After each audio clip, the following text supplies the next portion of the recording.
From the latest on Caribbean cruises to kosher safaris, pilgrimages to Jewish Eastern Europe, and award-winning wines and international cuisine in sun-drenched Tel Aviv.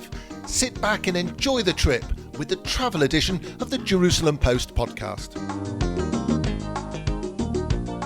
Hello. Hiya. How's it going? Yes, you over there and me over here again. Both in our melting hot little studios. I hate the summer. I do and I don't. Summer brings back some very fond memories. Like what?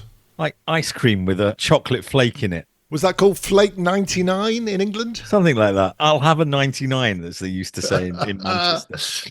On a Saturday afternoon, Shabbat afternoon, we'd be at lunch and an ice cream van, as they call them in England, would always stop just outside, Mr. Whippy or whatever it was called, stop outside our house, play the music. And that stage, we didn't particularly keep Shabbat, but we still always had those Shabbat meals. And I'd always say, oh, Mum, Dad, can't I go out? Can't I go out? And they always said, no. So I don't like ice cream vans. They didn't want to be seen with the rabbi while he was buying ice cream on Shabbat afternoon. The old classic. Okay, so here we are. We've got two locations that we're talking about right in the middle of the Northern Hemisphere summer. Something I think a lot of us forget is there is, of course, out there a whole winter going on right now in the Southern Hemisphere. But we're headed to the equator and, well, it's an interesting question. Tibet. Cold, yes? The bit that we think about in the pictures. It can be, but my guess is it's one of those places that has two extremes. It's either extremely cold or in the summer extremely hot. Well, I guess we'll find out when we get to the fact file on Tibet a bit later. And the other place we're going to be headed in today's podcast, El Salvador. I'm guessing the vast majority of the year, it's going to be pretty constantly tropical. Yes. I don't want to spoil too much about it, but my vision of El Salvador, when we first met our guest, he was stood by a surfboard. That's all you need to know about El Salvador. In fact, if you've looked on the Jerusalem Post website, and that's where you came to this podcast this time, you will have seen another surfer because that's the picture that we chose. If you had the choice, and I'm not saying choose El Salvador or Tibet, I'm just thinking weather-wise, the little that we know, where are you headed? At the moment, possibly Tibet, because I've never been to that part of the world. That sort of climate and up in the mountains, I've never been there, whereas it's beaches, it's sea, it's sunshine. It's a bit closer to home. I have a real problem with beaches, sea and sunshine, even though if you love it, it sounds like El Salvador's the place to go. So I'm going to go for Tibet just because, as I always say, you can take off a certain number of clothes and then you've got to stop. And if you're hot, you're still hot. In the cold, you can just keep adding layers until you get warm. That's my philosophy. Spoken like a pasty white Englishman who's afraid of the sun and the sea. 100% correct, and I don't swim. So we've told you about where we're headed. Let's do the two quiz questions that will match those destinations. So I suspect it's my turn first this time. Question number 1. What geographical feature appears on the flag of El Salvador and why? Ooh, good question. Question number 2. For those of you that have listened to all of our 86 podcasts so far, we have been to a place called Tibet Square. In which country was it? The answer at the end of the pod.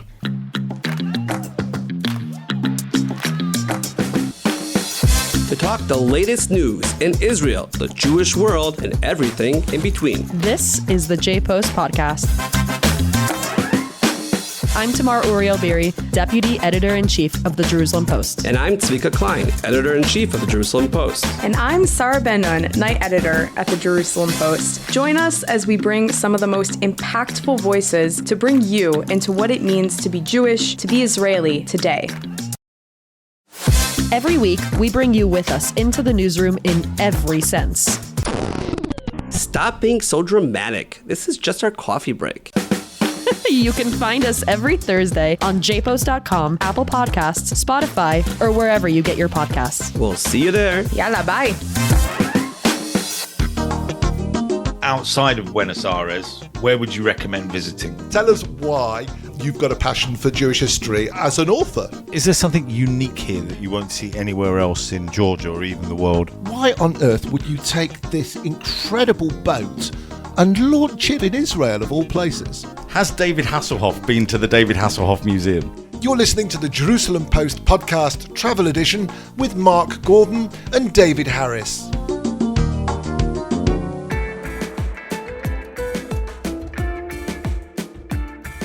As we said at the top of the podcast, we're going to Central America and the country El Salvador.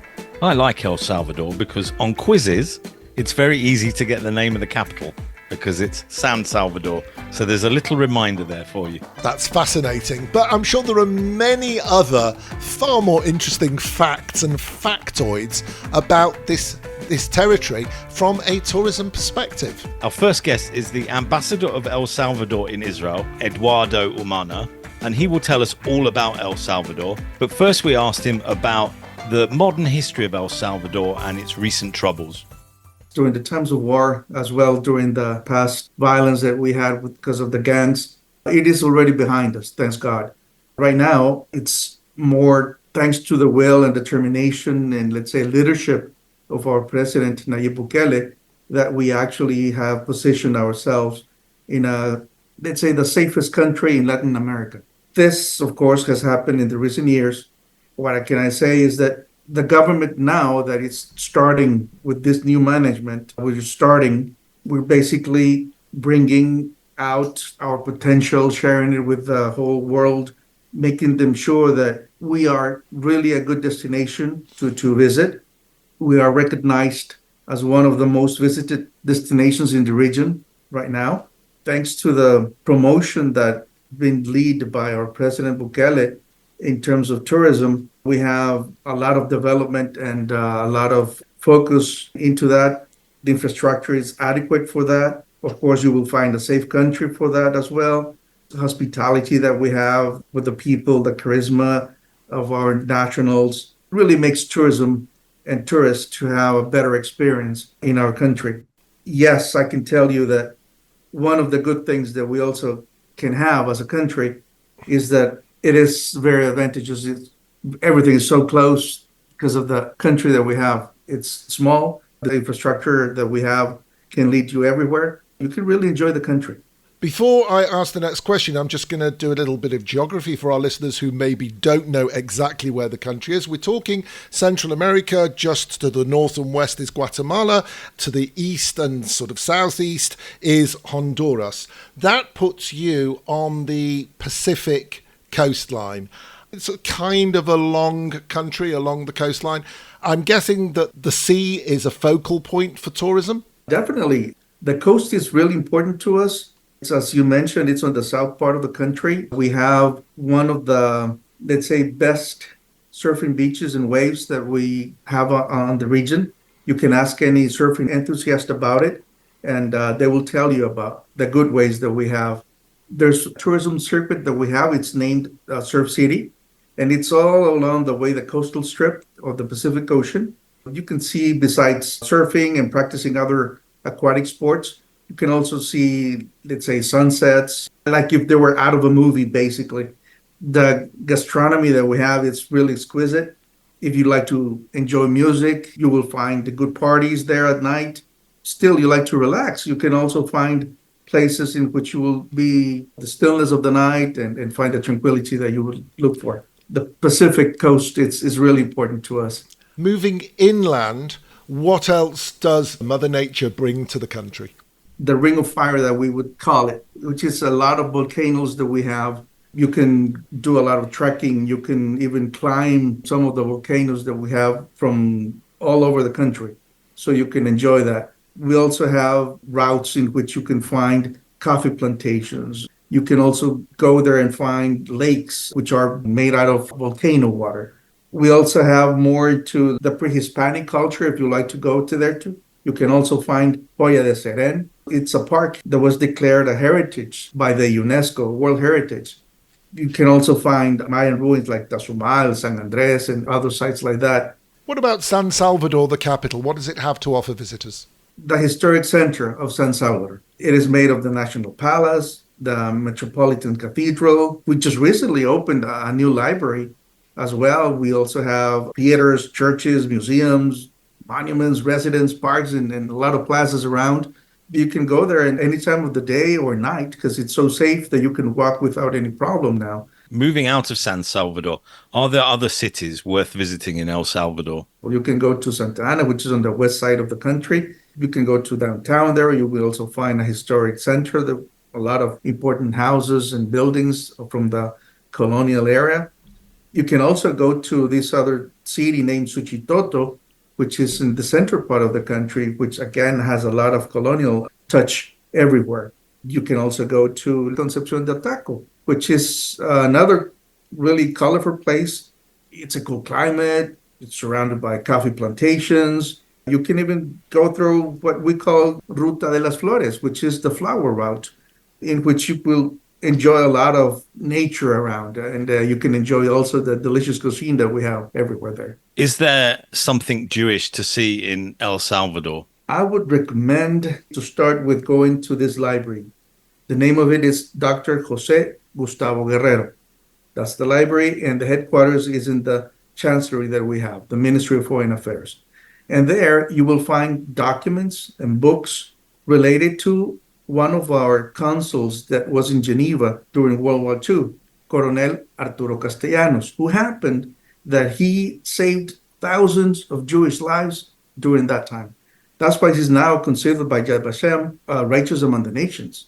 Last year, we helped assist to open a Chabad house, which is also close to the beach. So you can go visit them, go at the beach, go surfing, or use it as a base and go to the capital, which is just 40 minutes away. It's also a good destination to go. Talk to us about food. I would definitely recommend the pupusas. Pupusas, it's kind of like a tortilla made with corn and or even rice dough. And you can fill it with cheese, beans. Sometimes you want to mix it, you can put pork as well. There's a lot of variations in there that comes on this type of dishes. It would also come along with some tomato sauce, or what we would call curtido, which is a salad made of cabbage and vinegar, which is really, really good. Then, of course, we also have other type of foods like tamales, fried yuca, what we would call pastelitos, which is something really, really delicious as well. Chicken soup, that would be one of the things that I would also recommend. And there's, of course, a lot of desserts if you like some sweets as well. We will call them nuegados or empanadas, to mention a few. You've whetted everybody's appetite, and of course, as far as you're concerned, the most important thing is to get the visitors in. So, how do people find out more details about visiting El Salvador, a website, and so on? One of the good places people to find information would be in our Facebook, for example. The name, of course, is in Spanish, is Embajada de El Salvador en Israel. Translated would be Embassy of El Salvador in Israel. Or you can look at us in this platform X, which used to be Twitter. You can also look for us in Embajada y Consulado de El Salvador en Israel, which is Embassy and Consulate of El Salvador in Israel. Also, a good other place that you can visit, it's the website for the Ministry of Tourism, which would be mitur.gov, V as in Bukele, .s as in Salvador, and V as in Victory. There's also a very specific place that we have for tourism, which is El Salvador Travel. And this would be, again, elsalvador.travel, and you can find a lot of information there as well. Ambassador Eduardo Umaña, the ambassador of El Salvador in Israel, thank you very much for appearing on our podcast. Thank you, Mark. Thank you, David, for the opportunity that you have given me, and as well to be interested in our country, El Salvador. Tiny little country, El Salvador, which we would call it the heart of the Americas. El Salvador Fact File. The main airport is El Salvador International Airport. Avianca El Salvador is the national airline and operates both domestic and international flights. This includes nearly a dozen North American destinations. American, Delta, Spirit, United and Frontier also serve American destinations, as does Volaris, a low-cost airline that serves various destinations in Mexico and the United States from El Salvador. Iberia offers a gateway to Europe via Madrid. El Salvador has global chain hotels such as the Intercontinental San Salvador, the Barcelo San Salvador and the Sheraton Presidente San Salvador. Other quality hotels include the Hotel Los Almendros de San Lorenzo in Suchitoto, Ataco Bed and Breakfast in the picturesque town of Ataco, the Royal Decameron Salinitas, a beach resort located on the coast of El Salvador, and the Tropiclub Playa El Tunco in the laid-back surf town of El Tunco. The currency of El Salvador is the United States dollar. El Salvador became the first country to make Bitcoin legal tender. Not only must Bitcoin be accepted as a means of payment for taxes and debts, but also businesses are required to accept Bitcoin as a medium of exchange. El Salvador has a tropical climate with two distinct seasons: summer, the dry season, and winter, the wet season. The winter season, May to October, experiences the highest humidity and the most rainfall, typically in the form of heavy afternoon thunderstorms. The summer season, November to April, is hot, dry, and hazy. El Salvador cuisine includes pupusas, which are thick corn tortillas stuffed with cheese, meat, squash, or other fillings, plantanos fritos, which are deep-fried plantains, tamales, boiled pockets of corn dough stuffed with meat or sweet corn and served in banana leaves, sopa de pata, which is a popular soup made from corn, plantains, tripe, and cow's feet. Kosher food can be found at Macolet Kosher, El Salvador.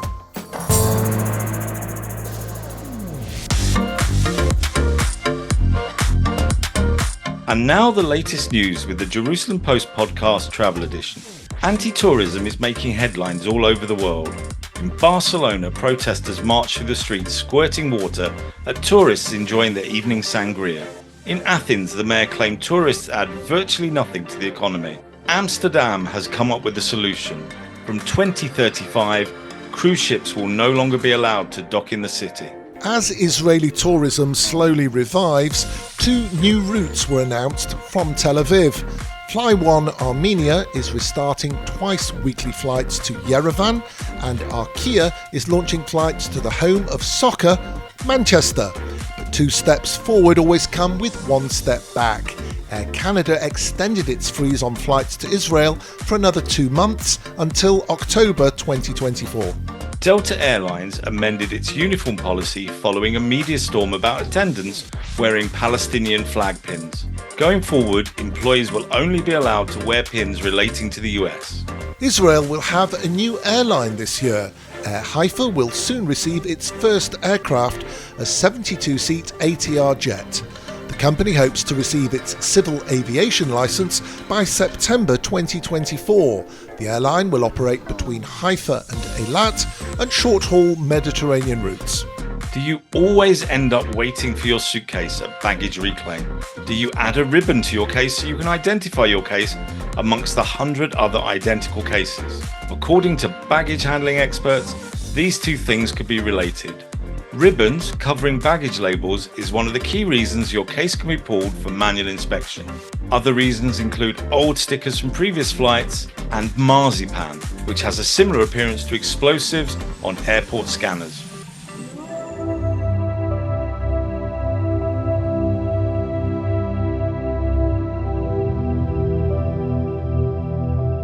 Hello, my name is Jessica Mudditt.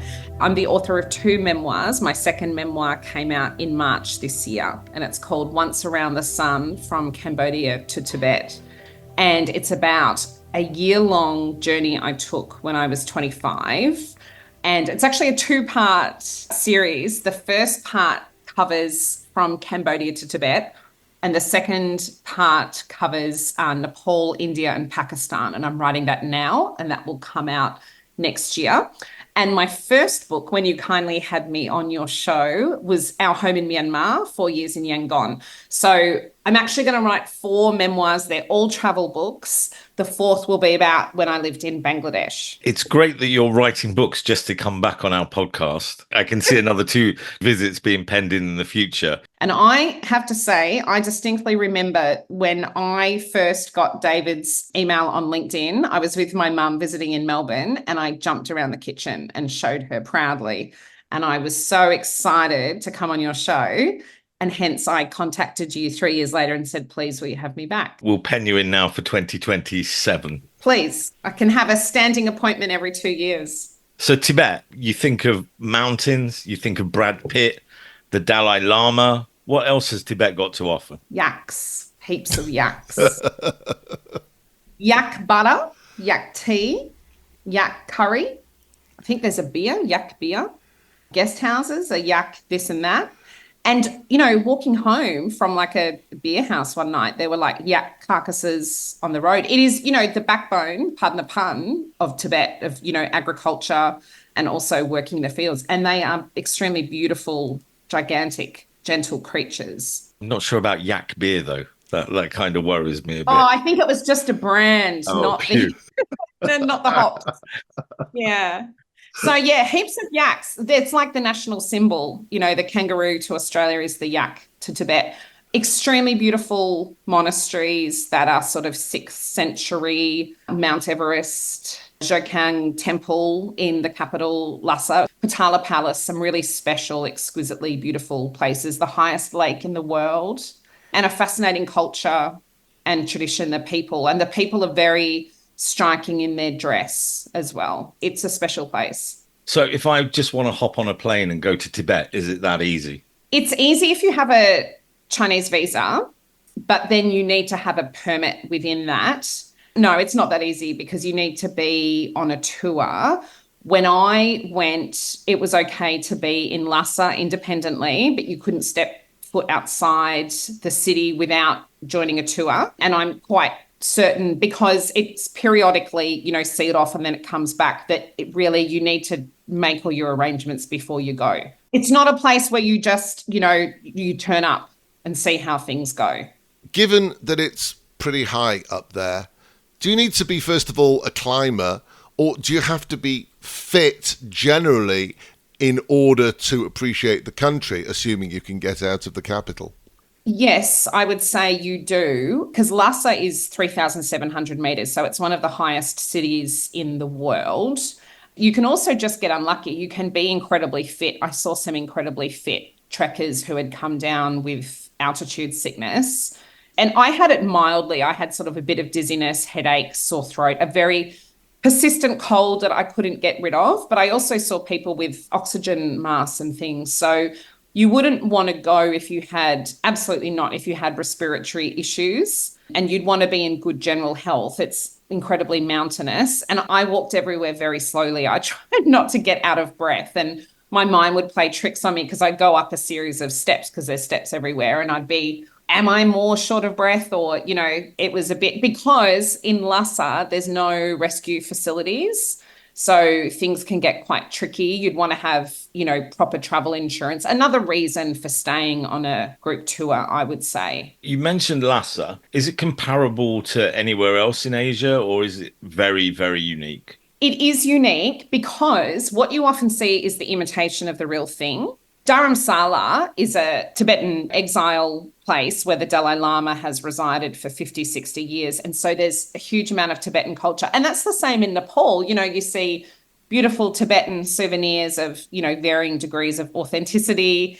And in India as well, there's Tibetan communities. And in Sydney, we have a fantastic Tibetan community who I've written about. But Tibet is the heart of Tibetans. And so it's really the architecture. The architecture is unique, these like really commanding castles, like castles in the sky type thing with the maroon and the gold tassels. It's a pinch yourself type city. And then you combine that with the pilgrims, the Buddhist pilgrims who are walking around spinning their prayer wheel, and they've got, turquoise necklaces and heavy beads and their hair in sort of like almost Rastafarian plaits with yarn through it. I mean, it's quite magnificent. So it is completely distinct, but you see the community recreated in different parts of the world at Tibetan monasteries and that kind of thing. So I'm assuming you're not going to see McDonald's or anything of a Western nature like that, or am I wrong? I believe there's now KFC because it's in China, and, there's parts of Lhasa that look like a sort of nondescript Chinese city. But in the old city, that's what I was just describing. But, there are malls and apartment blocks and that kind of thing, definitely. When you're a tourist, you typically stay in the old town. What about do's and don'ts? Do's and don'ts. For me, the first one was wear sunscreen. You're very close to the sun. And I didn't even cross my mind because it wasn't very warm. So I looked like a clown by my second day, and I had a very painful red, raw nose. So you definitely need to do that. Be a little bit street savvy. I was pickpocketed and I had a couple of interactions that took me by surprise. So be a little bit streetwise. Don't be like, oh, I've arrived in Shangri-La and I can just drop everything and chill out. Don't eat street food. That was passed on to me by someone else that I was staying with, and lots of people were sick around me. So just kind of stick to more well-established places for eating. How do people find out more details about visiting Tibet? Are there good resources for them? Go online, because the situation can change, and your port of call would be getting your visa from the Chinese embassy and then finding a reputable tour company that probably has a presence in your own country. Someone like Intrepid Tours or something, I'm not sure if they do, because I went to Mount Everest on the Tibetan side, which was completely amazing. And I just happened to get a cheap seat in the back of a Jeep because one of their passengers had altitude sickness. And I just looked it up, and it's actually off limits now, but it costs $75,000. Tibet is a expensive place to go because you've got to get a permit for everywhere you go and group travel and all of that. Maybe Intrepid would have a good deal.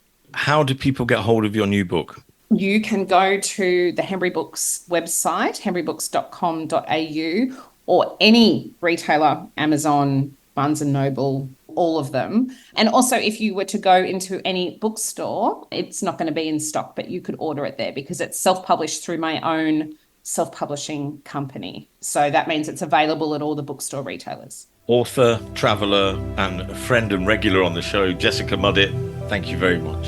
Thanks so much. Tibet Fact File. There are no direct flights to the Tibet Autonomous Region from the US, Israel, or Europe. Travellers need to first fly to major cities in China, such as Chengdu or Xi'an, or the capital city of Nepal, Kathmandu. There are 2 airlines operating flights to Tibet, China Eastern and Air China. You need to plan your trip to Tibet with a registered tour company and obtaining a Tibet travel permit. At this point in time, you cannot travel independently. It takes about 45 minutes to drive from Lhasa Airport to the Old City, where most travellers stay. Your tour operator will meet you at the airport and take you to the hotel. For a luxurious stay in Lhasa, the most popular choices include the St. Regis Lhasa Resort, Intercontinental Lhasa Paradise, and Songstam Lhasa Linka. Shangri-La Hotel Lhasa is a new luxury hotel in the city's commercial district, and it boasts an observation platform and a 24-hour oxygen bar for when your personal supplies run low. The currency in Tibet is the Chinese yuan. For $1 you get 7.25 Chinese yuan. The best time to visit the capital of Tibet, Lhasa, is between October and March, as the weather is mild. There is a lot of rain between June and September, and it snows and gets down to -19 Celsius, -2 degrees Fahrenheit. Northern and Western Tibet have a higher altitude than Lhasa, which lies at an elevation of 3,656 meters above sea level. The climate can be dramatically different in those places. Flour milled from barley called sampa is a staple in Tibet. Meat dishes are likely to be based on goat, mutton and yak. For dessert, try sho, a creamy Tibetan yogurt made from yak milk served with sugar. The go-to drink in Tibet is butter tea. It is traditionally made with tea leaves, water, salt and yak butter. Discover the future with Inside Israeli Innovation. I'm Eve Young from the Jerusalem Post, bringing you exclusive insights from Israel's top innovators. Each week, we dive into the latest trends in tech, business, and beyond with interviews from the brightest minds in the industry. Whether it's cutting-edge startups or revolutionary tech breakthroughs, Inside Israeli Innovation is your front row seat to the startup nation. Subscribe now on your favorite podcast platform and stay ahead of the curve. Inside Israeli Innovation, where innovation meets inspiration. Have you listened to the Jerusalem Post podcast travel edition yet? Hi there, I'm David Harris, and together with co-host Mark Gordon, we bring you the very best of the world of travel. We've had our safety instructions and we're in a basket. Either the cars are shrinking or we're going higher. Now sat on a high chair. You're listening to the last will and testament of Mark Simon Gordon. We're in the independent micronation of Ujupis. If I wasn't married, I'd be chasing away your indigenous 78-year-old and taking you for myself. The drink afterwards, just to calm my nerves, will be number one, but this is definitely up there. The Jerusalem Post podcast travel edition brings you the joys of travel and tourism. So why not subscribe today wherever you get your podcasts? Well, that was fascinating. 2 new places that one day you never know we might get to. Having listened to both, I'm not going to ask you to choose, but we were talking about the weather and we've heard the fact file. Are you sticking with the right now in the middle of the summer, a bit of snow would be nice? No, I think I've transferred to the beach because I'm really lazy. The idea of climbing up mountains and needing oxygen, it suddenly lost its appeal. I'll cope with the heat if I have to. Do you know what? I think, I'm trying to remember, I think I was the one who asked the question about being fit. I can't remember if it was you or me. It's so long ago, like 30 seconds. But I was like, do you know what? That's a really bizarre question to ask because it's not something we've ever asked before. And the answer was exactly what I didn't expect. So I thought Jessica was going to say, oh, everybody can come and benefit and enjoy. The other thing is, I like my food, and I'd much prefer some deep fried pastry than deep fried yak. Just remains for us to say thank you to both Ambassador Umaña and to Jessica Mudditt. And no doubt Jessica will be back in a couple of years' time with another of her books. If you would like to give us a 5-star rating, it would be great because we'll have more followers. More followers means better trips. And someone will actually pay for us to go to Tibet or El Salvador. Please, please, please.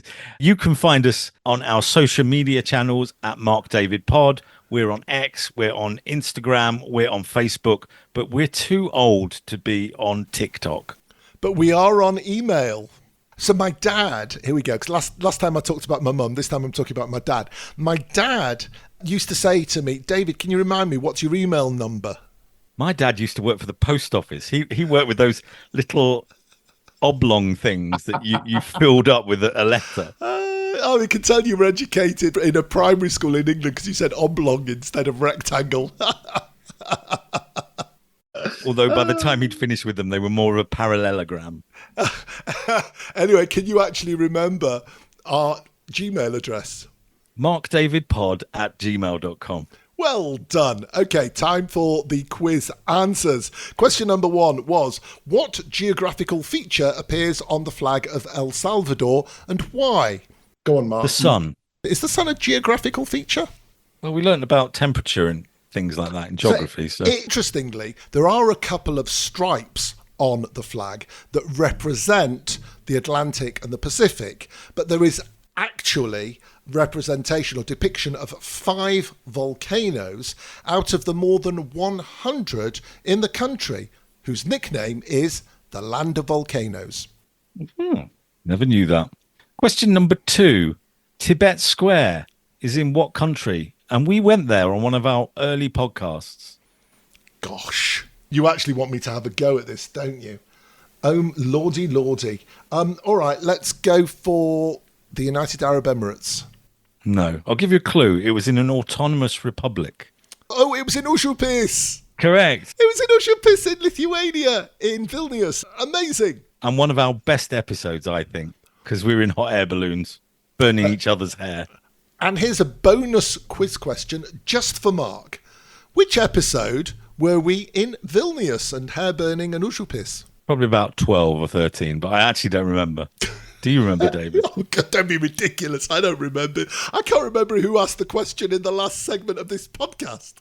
Ujupis, David. That's where we're up to. Oh, you're just taking the Ujupis. Have a fantastic 2 weeks, ladies and gentlemen, and join us the next time on the Jerusalem Post Podcast Travel Edition. We've just had an email asking for the recipe for yak butter. Goodbye. See you soon. Bye bye.